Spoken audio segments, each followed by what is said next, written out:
இங்கே நீங்கள் பார்த்துட்ருக்கிறது மதுரை மீனாட்சி அம்மன் கோயிலினுடைய தெற்கு கோபுரம் தான். இது கிட்டத்தட்ட 127 அடி உயரம் உள்ளது. இருக்கிற கோபுரத்திலேயே இதுதான் மிகவும் உயரமானது. 10,000க்கு மேற்பட்ட சிற்பங்கள், திருவிளையாடல் சம்மந்தப்பட்ட சிற்பங்கள் இதில் செஞ்சுருக்காங்க. உண்மையிலே உலக அதிசயங்களுக்கு கொடுக்கலாம், தைரியமாக கொடுக்கலாம்.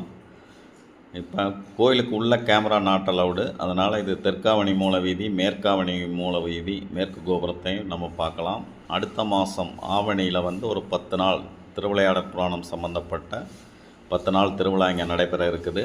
விரைவில் மீனாட்சி சுந்தரேஸ்வரர் கோயிலினுடைய கும்பாபிஷேகம் நடக்க இருக்குது.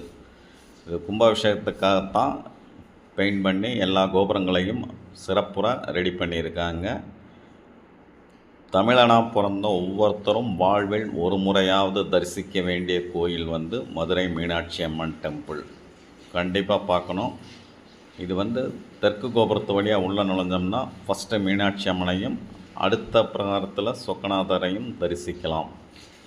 64 திருவிளையாடற் புராணமும் இங்கே தான் நடந்ததாக சொல்கிறாங்க. அப்பர், சுந்தரர், சம்பந்தர், மாணிக்கவாசகரால் இது பாடல் பெற்ற ஸ்தலம். தமிழ்ச் சங்கத்தினுடைய தலைமையிடம் மதுரையாகும். ஸோ மிக மிக சிறப்பு வாய்ந்த மதுரை மீனாட்சி அம்மன் கோயிலை